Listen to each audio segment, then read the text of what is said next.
हिंदी में यूपीएससी की तैयारी से संबंधित प्रोग्राम्स को देखने के लिए सब्सक्राइब करें स्टडी IQIAS हिंदी। मानव सभ्यता की विकास से लेकर अभी तक मानव विभिन्न चरणों से गुजरा है। इसमें ढेर सारे चैलेंजेस हमने फेस किए और विकास के अलग अलग मापक या अलग अलग पैरामीटर रहे हैं। जैसे जब सभ्यता की शुरुआत हुई, आदि मानव से हमारी उत्पत्ति हुई, उस आदि मानव के बाद हम गुफाओं में रहना सीखे। गुफाओं के बाद मानव ने मानव सभ्यताओं का विकास किया, जिसको हम लोग नदी घाटी सभ्यताओं के नाम से जानते हैं। नदी घाटी सभ्यता से हम एक विकसित सभ्यता की ओर बढ़े।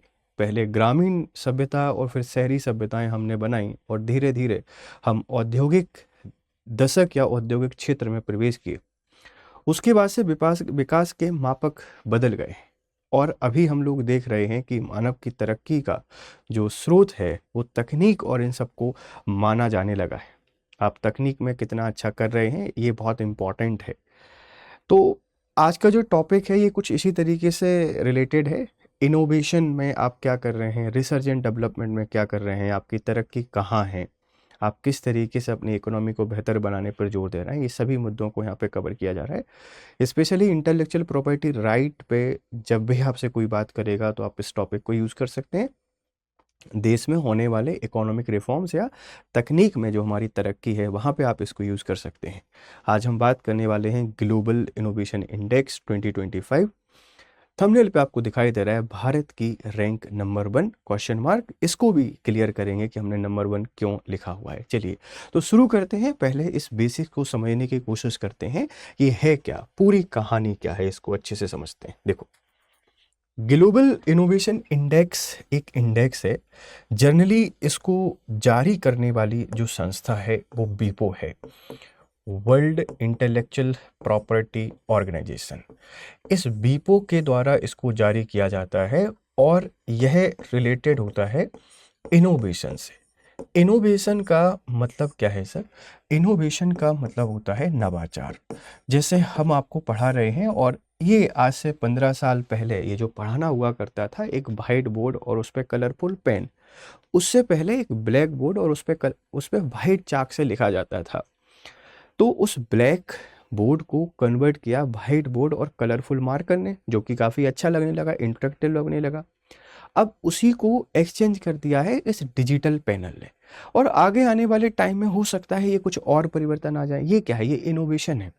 जो काम हम पहले जैसे कर रहे थे उन्हीं कामों को अगर थोड़ा सा इनोवेटिव, थोड़ा सुधार करके बहुत बेहतर तरीके से प्रेजेंट किया जाए तो वो इनोवेशन कहलाता है। तो ये इनोवेशन, नवाचार और इसी के साथ में जो रिफॉर्म्स होते हैं, सुधार, उन पर आधारित होता है। जैसे कोई व्यवस्था चल रही है, उस व्यवस्था में किस तरीके से आप लोग सुधार लेकर आ रहे हैं, उस पर आधारित एक इंडेक्स है जो बताता है कि कोई देश किस तरीके से, मतलब कैसे प्रगति के पथ पर है। हमारे लिए सबसे अच्छी बात यह है कि पिछले कुछ वर्षों में हमने ठीक ठाक प्रदर्शन इसमें किया है, ठीक ठाक हमारी रैंकिंग है। अगर मैं भारत की 2025 रैंकिंग की आपसे बात करूं तो आप लोग देखेंगे कि हमारे पास बड़ा अचीवमेंट है। 2025 में जो हमारी रैंकिंग यहाँ पर आई है वो 38 है, 38 पे नंबर पे हम लोग हैं। अगर इसी को मैं कंपेयर करूं 2020 से, तो 2020 में हमारी रैंक 48 थी। मतलब हमने ठीक ठाक ग्रोथ यहाँ से करके 38 नंबर पे आ गए हैं।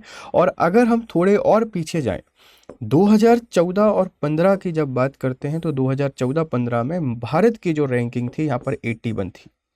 मतलब 2014-15 में हमारे यहाँ पर रिसर्च एंड डेवलपमेंट पर काम नहीं हो रहा था, तकनीकी सुधार बेहतर नहीं थे, इकोनॉमी को बेहतर करने पर काम नहीं कर रहे थे।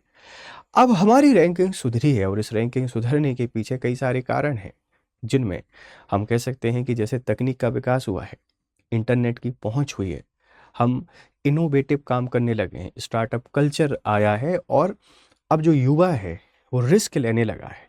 और इसके कारण हमने ओवरऑल जो इंफ्रास्ट्रक्चर है, ये इंफ्रास्ट्रक्चर में भी काफ़ी अच्छा काम किया है। तो यही कारण है कि भारत की रैंकिंग में हमको लगातार सुधार देखने को मिल रहा है। तो अभी 2025 में जो आपकी रैंकिंग आई है वो कितनी है सर? 38। अगर मैं इसको कंपेयर करता हूँ 2020 से तो कितनी देखने को मिलती है? 48। और अगर 2014 और 15 से कंपेयर करते हैं तो 81। ये तो ज़मीन और आसमान का अंतर हमको यहाँ पे दिख जाता है। ये सुधार हुए क्यों हैं, इनके पीछे की वजह भी हमने आपको बता दी है कि कैसे हम लोग यहाँ पर पहुँचे हैं। तो ग्लोबल इनोवेशन इंडेक्स 2025 में भारत की रैंकिंग कितनी है? 38। अगर मैं आपसे बात करूं इसके बारे में थोड़ी सी और, तो डिटेल इंफॉर्मेशन देख लेते हैं। सबसे पहले ये देखिए, यहाँ पर ये तकनीक को दिखाया गया है। ये छोटी बच्ची है जो उम्मीद की किरण के साथ यहाँ पे देख रही है। मानव सभ्यता के विकास के कुछ चरण रहे हैं और ये तकनीकी विकास का चरण है। आगे आने वाला जो चरण होगा वो एआई और रोबोटिक्स का रहेगा। तकनीक का जो एडवांस रूप है वह मानव सभ्यता को विकसित बनाने में बहुत बड़ा योगदान प्ले करेगा या बहुत बड़ा उसका रोल रहेगा। ध्यान रखिएगा, यह बच्ची एक उम्मीद की किरणों से देख रही है तकनीक की तरफ कि सब कुछ सही होने वाला है। देखो क्या होता है ग्लोबल इनोवेशन इंडेक्स। अगर आपसे कोई पूछता है कि sir what is GII, global innovation index एक वार्षिक रैंकिंग है। ये ईयरली एक रैंकिंग है जो दुनिया भर के देशों के इनोवेशन के प्रदर्शन को मापता है कि आपने कितना इनोवेशन किया है, उस प्रदर्शन से संबंधित है ये इंडेक्स। यह देशों की अर्थव्यवस्थाओं में नवाचार से जुड़ी ताकतों और कमजोरियों को पहचानता है और उन्हें एक स्कोर देता है। अब ग्लोबल इनोवेशन इंडेक्स का संबंध इकोनॉमी से डायरेक्टली है, इस बात को ध्यान रखना। तो कोई भी जो इकोनॉमी है, इस इकोनॉमी के द्वारा अगर कुछ इनोवेटिव किया जा रहा है, तो इनोवेटिव किए जाने का मतलब बड़ा सिंपल सा है कि इनकी जो रैंक है, ये रैंक में सुधार देखने को मिलेगा। और अगर इनोवेटिव नहीं कर रहे हैं तो जो रैंक है वो रैंक आपकी डाउन होती जाएगी। ध्यान रखिएगा। अब ग्लोबल इनोवेशन इंडेक्स को देखकर हमको लगता है कि ये सिर्फ और सिर्फ तकनीक से संबंधित है, जबकि ये तो पूरा इकोनॉमिक रिफॉर्म से रिलेटेड है। आप कितने आर्थिक कानूनों को आसान बना रहे हैं उससे बहुत ज़्यादा संबंधित है। तो ग्लोबल इनोवेशन इंडेक्स क्या है, ये बेसिक इसकी डेफिनेशन आपको समझ में आ गई है। और समझते हैं इसको। प्रकाशक कौन है, पब्लिशर कौन है? विश्व बौद्धिक संपदा संगठन। हमने बीपो के बारे में बात की थी। बीपो जिसकी स्थापना 1967 में की गई है, एक यूएन की एजेंसी के तौर पर, जो संयुक्त राष्ट्र संघ है उसके एक अभिकरण के तौर पर इसको स्थापित किया गया था। उद्देश्य है विभिन्न देशों की नवाचार, इनोवेशन क्षमता और प्रदर्शन को मापना। बीपो इसको रिलीज करता है, जैसे global innovation index introduce by UN करता है, IMF करता है, कौन करता है? बीपो करता है। बीपो क्या है? विश्व बौद्धिक संपदा संगठन, IPR, इंटेलेक्चुअल प्रॉपर्टी को देखने के लिए इसको बनाया गया है। हम जो इनोवेशन लेके आते हैं, जिसमें पेटेंट है, जिसमें आपने ट्रेडमार्क सुना होगा, ऐसी जो चीजें होती है ना, वो सब हमारे दिमाग और हमारे कला का परिणाम है। उनको मेजर करने के लिए और उनको सुरक्षित बनाए रखने के लिए बीपो है, और यही देख रहा है अर्थव्यवस्था के रिफॉर्म को लेकर। कवर किए गए देश 139 हैं। 2025 में 139 देशों को यहाँ पे कवर किया गया है। ध्यान रखना, इसके सदस्य देशों की बात नहीं कर रहे हैं। बीपो के जो मेंबर हैं वो तो हमको 193 देखने को मिलेंगे, लेकिन इस रिपोर्ट में जो शामिल देश हैं इनकी संख्या कितनी है? 39 है। ध्यान रखिएगा। रैंकिंग 2025, अगर 2025 की रैंकिंग की बात करते हैं तो देखो भाई, शीर्ष देश स्विट्जरलैंड पहले नंबर पर है, ये कई बार लगातार टॉप कर रहा है। फिर स्वीडन आ जाता है, फिर अमेरिका आ जाता है। यूएसए की रैंकिंग तीसरी है। ध्यान रखना। साउथ कोरिया चौथे नंबर पर है, 4th रैंकिंग पर है साउथ कोरिया, और सिंगापुर 5वां। चीन ने पहली बार टॉप 10 में प्रवेश किया है, ये इंटरेस्टिंग कहानी है। और जर्मनी बाहर हो गया है टॉप 10 से, ये भी एक इंटरेस्टिंग कहानी है। तो यहाँ पे बड़ा सिंपल सा सवाल क्या बन सकता है कि पहले नंबर पर कौन सा देश आया है? अब ये तो बनेगा ही बनेगा, इसमें दूसरी, तीसरी, चौथी, 5वीं रैंकिंग भी पूछी जा सकती है। चाइना टॉप 10 में आ गया है, जर्मनी टॉप 10 से बाहर हो गया है।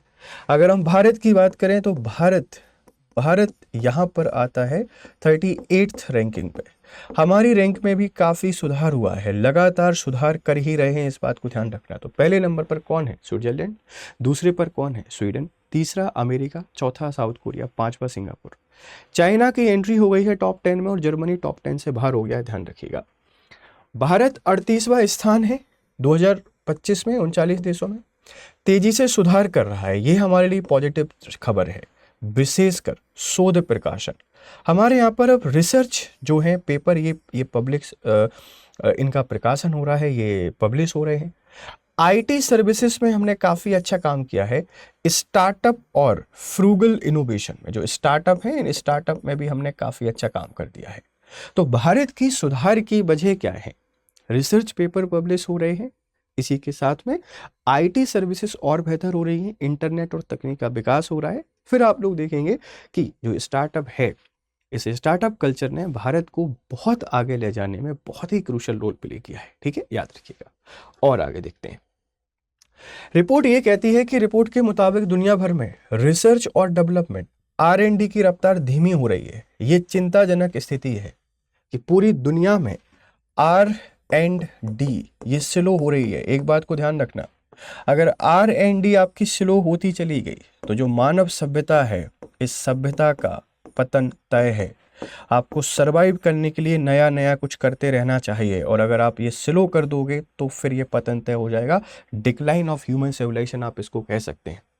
2023 में R&D की ग्रोथ 4.4% हुआ करती थी, लेकिन 2024 में ये घटकर 2.9% रह गई और 2025 में ये गिरकर 2.3% तक गिरने का अनुमान लगाया जा रहा है। ये 2010 की आई आर्थिक मंदी के बाद की सबसे बड़ी गिरावट मानी जा रही है। 2010 में एक इकोनॉमिक स्लोडाउन था पूरी दुनिया में, उसके बाद की सबसे ज़्यादा डिक्लाइन अभी हमको देखने को मिल रहा है। 2 साल में अंतर देख लीजिए, 4.4 थी, डिक्लाइन करके 2.9 आई, डिक्लाइन करके 2.3 हुई। पता चला कि नेक्स्ट ईयर ये 2 पर ही आ गई है। ये बहुत ही चिंताजनक स्थिति है। दुनिया के सभी देशों को रिसर्च और अनुसंधान पर फोकस करना पड़ेगा, उस पर ध्यान देना पड़ेगा, ध्यान रखिएगा। तो ये स्टडी थोड़ी सी चिंताजनक है, आप इसको याद रख लेंगे। आगे बढ़ते हैं। ग्लोबल इनोवेशन इंडेक्स 2025 में कुछ बातें यहाँ पे और हैं, इनको अच्छे से समझने की कोशिश कीजिए। R&D जो खर्च है 2024 में 2.9% की वृद्धि 2010 के बाद सबसे कम है। कॉर्पोरेट R&D रिकॉर्ड स्तर पर $1.3 ट्रिलियन, लेकिन धीमी वृद्धि, ये बढ़ रहा है। वेंचर कैपिटल सौदों डील्स की संख्या में गिरावट है।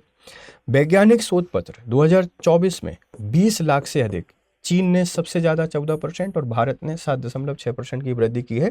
चुनौतियां, जलवायु परिवर्तन संबंधी नवाचार में गिरावट, निवेश और अस्थिरता आई है। तो एक समरी है इस रिपोर्ट की, ध्यान रख लीजिएगा। अब जो सूचकांक है, ठीक है, इस सूचकांक के इनपुट इंडेक्स क्या है, मतलब किस आधार पे आप ये समझ पाते हैं कि इसमें आपका सही काम चल रहा है या नहीं चल रहा है।